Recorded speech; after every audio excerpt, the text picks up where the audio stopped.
Meu nome é Dani e estarei lendo o texto de Hildegard Schneider, autora e líder do Ministério World Wide Wings. O tema de hoje é Eventos do Fim dos Tempos, parte 7, A Armadilha da Antiga Serpente. Devemos compreender que o sofrimento vem da escolha da humanidade de se rebelar contra Elohim e rejeitar a sua lei, a sua Torá, uma rebelião que começou no Jardim do Éden e continuou por gerações. E essa rebelião sempre vem através das mentiras e da sedução da velha serpente. Quando ele profere uma mentira, fala do que lhe é próprio, pois é um mentiroso e pai da mentira. João 8,44. O inimigo sempre semeou mentiras, inclusive e principalmente na igreja de Yeshua. A velha serpente seduziu Eva com uma mentira. Então foi isto mesmo que Elohim falou: Vós não podeis comer nenhum dos frutos das árvores do jardim. Gênesis 3:1. E com falsas promessas. A serpente então alegou à mulher: Com toda certeza não morrereis. Ora, Elohim sabe que no dia em que dele comerdes, vossos olhos se abrirão e vós, como Elohim, sereis conhecedores do bem e do mal. Gênesis 3:4-5. A mesma estratégia de mudar a palavra de Elohim e combiná-la com uma promessa lucrativa foi o que a antiga serpente colocou na mente do imperador Constantino. Ele prometeu aos crentes daquela época que eles não seriam mais perseguidos e mortos por sua fé se aceitassem as instruções alteradas da palavra de Elohim. Se em vez de santificar o Shabat, eles guardassem o domingo, um feriado do Deus Sol, em vez das festas ordenadas em Levítico 23, outras festas seriam celebradas. Então, em vez de Pêssar, a Páscoa, em vez das festas de outono, que foram completamente omitidas, o Natal e etc. O bom disso é que eles não precisavam mais pagar com a vida para manter a palavra de Elohim. E a velha serpente usou a mesma estratégia com a doutrina pré-arrebatamento. Ela proporcionou a Margaret MacDonald uma experiência reveladora em 1830. Até este ano, os crentes de todas as gerações anteriores seguiram o ensino bíblico de que os crentes passarão pela tribulação de 7 anos nos últimos dias e que depois desse tempo, Yeshua retornará para reunir os seus. A semente de pensamentos que se desviam do ensino bíblico numa pessoa, por exemplo em Eva, no imperador Constantino e em Margaret MacDonald, germinou e espalhou-se em círculos incríveis. Vejamos mais de perto trechos das visões de Margaret MacDonald. As visões eram simplesmente: não existe Elohim. Vou repetir as palavras. Agora é grande a angústia das nações, o mar e as ondas revoltam-se, o coração dos homens desfalece de medo.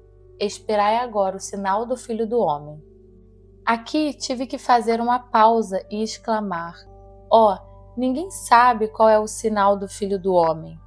O povo de Elohim pensa que estão à espera, mas não sabem do que. Senti que precisava ser revelado e que havia uma grande escuridão e erro nisso. Mas de repente veio sobre mim uma luz gloriosa. Vi que foi apenas o próprio Senhor que desceu do céu com um grito, para que apenas o homem fosse glorificado, Yeshua, mas que todos, assim como Estevão, tinham que ser cheios do Espírito Santo, para que pudessem olhar para cima e ver o brilho da glória do Pai. Vi a falácias dos homens pensarem que será algo visível ao olho natural, mas é o discernimento espiritual que é necessário. O olho de Deus no seu povo. Muitas passagens foram reveladas a mim em uma luz na qual eu nunca tinha visto antes. Em outro lugar, muitas passagens me foram reveladas com uma luz que eu não tinha visto antes, repetindo: Então, o reino do céu será semelhante às 10 virgens que, tomando os seus lampiões, saíram ao encontro do noivo. E 5 delas eram prudentes, e 5 eram insensatas. As que eram insensatas, tomando os seus lampiões, não levaram azeite consigo. Pelo que não sejais insensatos, mas entendei qual seja a vontade do Senhor, e não vos embriagueis com vinho em que há contenda, mas enchei-vos do Espírito. Este foi o óleo que as virgens prudentes levaram para as suas vasilhas. Esta é a luz que deve ser mantida acesa, a luz de Iá, para que possamos reconhecer o que não é aparente aos olhos naturais. Só quem tem a luz de Iá dentro de si verá os sinais da sua manifestação. Não há necessidade de seguir aqueles que dizem: olha aqui ou olha ali, pois o seu dia será como um relâmpago para aqueles em quem está a luz de Yeshua. É Yeshua em nós que nos elevará. Ele é a luz, e só aqueles que vivem nele serão arrebatados para o encontrar nos ares. Mas vi que a glória do ministério do Espírito não havia sido reconhecida. No mesmo ano, John Darby visitou a casa de Margaret MacDonald e, posteriormente, chegou à conclusão de que tinha ocorrido um arrebatamento pré-tribulacional. Podemos presumir que ele recebeu seu primeiro impulso ali. No entanto, Darby ocupou-se então com as Escrituras. T. Tweed, um antigo ministro da Igreja Reformada Escocesa, ajuda-o a compreender Mateus 24, sugerindo que este capítulo se refere apenas aos judeus. Voltaremos a este assunto num instante. Ao estudar 2 Tessalonicenses 2, surge então a visão de Darby de um arrebatamento pré-tribulacionista.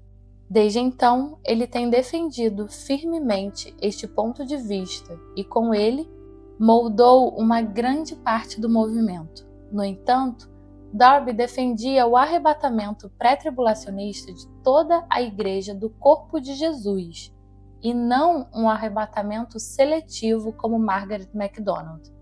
A verdadeira doutrina do arrebatamento pré-tribulacionista, portanto, remonta a John Darby. Voltamos agora ao ponto já mencionado sobre relacionar algumas coisas exclusivamente aos judeus. O dispensacionalismo, ou teologia da dispensação, está relacionado ao movimento dos irmãos em torno de John Darby. Este movimento fala, entre outras coisas, o seguinte: deve ser feita uma distinção rigorosa entre Israel e a Igreja. O destino de Israel é terreno, o destino da Igreja é celestial. A Igreja será arrebatada antes do aparecimento do Israel nacional no milênio, mesmo antes do período da Grande Tribulação, primeira vinda invisível de Cristo para os santos. A segunda vinda visível de Cristo para os santos ocorrerá após a Grande Tribulação e no início do milênio, no qual ele exercerá domínio sobre a terra, juntamente com a sua Igreja noiva. E, queridos, isso se soma ao fato de que muitos afirmam que os judeus devem passar pela tribulação enquanto a Igreja é arrebatada. E essa não é a única mentira na teologia da dispensação. Qualquer um que acredite nisso está profundamente enraizado na teologia da substituição. E é justamente ao contrário. Os crentes das nações gentias são enxertados na árvore genealógica de Israel.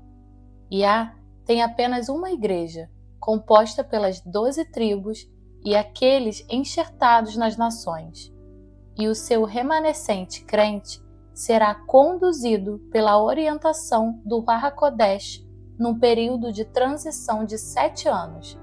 A tribulação de 7 anos da era de Olam Hatzeh para a era de Olam Rabá. E depois destes 7 anos, depois dos anos de tribulação, Yeshua HaMashiach retornará e os seus, dentre os mortos e os vivos, serão ressuscitados para ele. Discutimos todos estes aspectos em detalhes nos episódios anteriores. E na doutrina pré-arrebatamento, vemos novamente, claramente, a estratégia da velha serpente. A palavra é mudada. Os judeus e a igreja são separados em termos de dispensação e etc. E então vem a grande promessa de Satanás. Os crentes serão arrebatados antes da tribulação, ou seja, serão retirados de toda a angústia. Que promessa maravilhosa, que grande recompensa! É assim que o inimigo atua continuamente. Com Eva foi: sereis como Elohim. Com os crentes do imperador Constantino, não sereis mais mortos. Mesmo com a doutrina da hipergraça, o movimento moderno da graça, também uma sedução de Satanás, tudo é leve e fácil. Você não precisa mais confessar seus pecados e o espírito de Elohim não convence mais do pecado, pois Elohim já perdoou e esqueceu todos os pecados e vê os crentes como perfeitos em Yeshua. A Escritura diz algo completamente diferente. Se confessarmos os nossos pecados, Ele é fiel e justo para nos perdoar todos os pecados e nos purificar de qualquer injustiça. Se afirmarmos que não temos cometido pecado, nós o fazemos mentiroso e sua palavra não está em nós. 1 João 1:9. Conseguem enxergar como uma semente da mentira semeada nos indivíduos se espalha? E sempre há alguém que ajuda a expandir esses círculos, como a série best-seller Deixados para Trás, que atingiu 50 milhões de americanos, ou agora, mais recentemente, o filme Antes da Ira, que está repleto de mentiras e exageros. O filme é uma mescla do retorno de Yeshua com o arrebatamento secreto antes do arrebatamento. O filme é promovido por crentes bem conhecidos, como Amir Tsarfati. E Elohim, na sua sabedoria, nos chama para resistir ao diabo, Tiago 4:7, que se disfarça de anjo de luz e cujos ministros se apresentam como ministros da justiça, 2 Coríntios 11:13-15. Talvez eu faça um episódio somente sobre as afirmações deste filme. Sejam todos ricamente abençoados.